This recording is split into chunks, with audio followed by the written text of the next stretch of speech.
Hey, what's up, guys? I'm checking out this house today, and I want to introduce you guys to a friend and fellow investor, and also another strategy.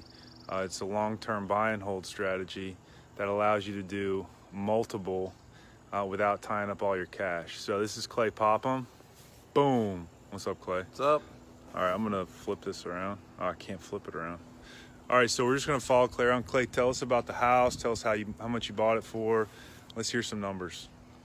All right, so yeah, this house is a 3-bedroom, 2-bath. It's about 1,250 square foot. I've had this house about 5 years. When we got this one, it was a complete wreck. It was a foreclosure, had been abandoned, and I think we paid $78,000. But these are the kind of houses that I oftentimes like to get because it was so bad at the time that the agent wouldn't even walk through. They would only stay outside. Folks had left food on the counter and been gone for months. It was just, it was a wreck, but nothing that some work can't take care of. We like ugly houses. Yeah. All right, so you bought it for 78, and you put how much into it? Yeah, so we took just a few weeks, and we put about between 25 and 30,000 in it. We didn't have to replace the roof. We did put a new AC and all new bathrooms, all new kitchen, all new flooring. So pretty much anything that you can do that's cosmetic got done at that time, as well as the HVAC system. All right, so you're in it for under 110,000. Yeah, we were closer to probably 105,000. And so this is a great thing to do if maybe you have some money short term, but you don't want to outlay a lot of cash for a long time.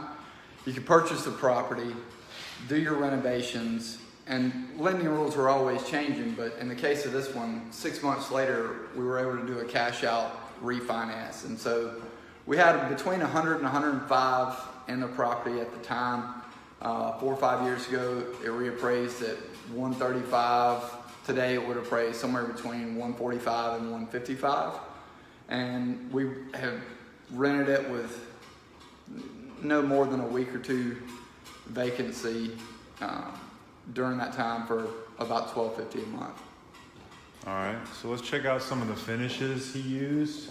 These aren't the highest end finishes, right? Because you don't need them. Like, what are these floors? So these are laminate floor from Home Depot. I was a little skeptical of how well they hold up, but we've had 3 different sets of tenants. We've had children, we've had dogs, and we haven't had any problems at all. Let's check out the kitchen. All right, so we're in it for, let's just call it 110, and we're renting for 1,250. And to you, as a buy and hold guy, that's a win, right? Yeah, I mean, when we did our cash out refinance, we were able to get somewhere around 25, 30,000 back to us. So we ended up being out of pocket no more than 5,000, and we still cash flow because it's on a 30-year fixed, $400 change a month. And you know, if you can produce $400 or $500 a month passive income, and you're only out of pocket a couple of grand, that's a pretty good return. That's a good ROI. Oh, let's check out. So this is just a random tip. You see back there, that is, what plant is that? Yeah, so behind us right there, it's an oak tree, right? No, it's a Clump Bamboo. So we already had a fence behind us, but because the neighborhood we're in has smaller lots, the houses are still going to be close to each other no matter what. That got amplified when the neighbor behind us put a shed that you can't see because of that bamboo. But Clump Bamboo is really inexpensive. Depending on what part of the country you're in, you may or may not be able to get it from your local landscape folks. But we put about 10 bushes, 4 foot apart, 3-4 years ago. At the time, they were less than 6 foot tall. Now, I mean, some of these are 20 foot tall, and you can't see that there's a 10 foot tall shed behind that.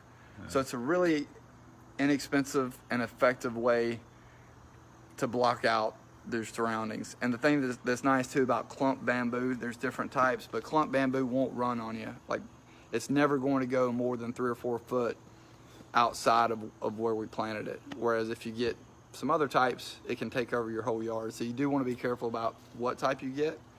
But it's a really inexpensive way to get some really great cover. Sweet.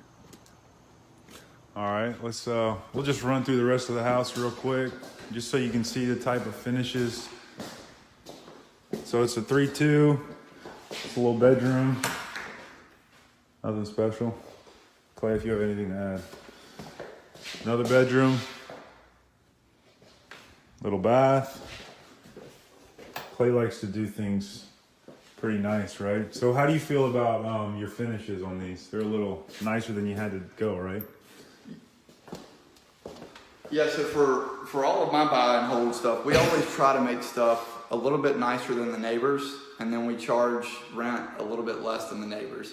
And a lot of landlords don't want to do that in the area of the country that we're in. I mean, just if you've got a clean home, you're already above the competition. But we're not trying to just be above the competition. We legitimately want people to have a nice place to live that they can enjoy. And it doesn't cost that much more money up front to do things just a little bit nicer. And the other added benefit is we don't deal with vacancy. You know, if my property is $50 or $100 less a month than the neighbor, and my place is nicer, it just makes sense that ours is not going to sit on the market as long. Now, one thing you'll notice too is we're going through all of our floors. We don't have any carpet. Sometimes we'll put some inside of bedrooms, master bedrooms in particular, but because it's a rental, a lot of times if you want to be able to really expand your rental pool, you got to be able to allow pets. And a lot of people think, hey, pets are going to destroy my place, or renters are going to destroy my place. I can tell you in my experience, that's been overblown. Probably had over 100 tenants at this point over the last 15 years, and I've only ever had one time where I really felt like they had messed the place up. But having all solid surfaces will help with cleanup when you're doing turnover, and it's also nice for the pet owners. They don't typically want to have carpet if they've got pets as well. Cool. So that's a good tip. You know, in real estate, you'll often run into these stories about strategies and ways to invest that people will try to scare you about. But in the end, you know, people are making money thousands of different ways.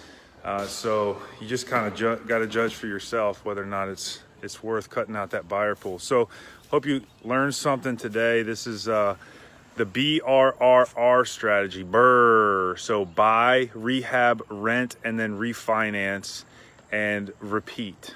So 4 R's. Thanks for watching, guys. Later.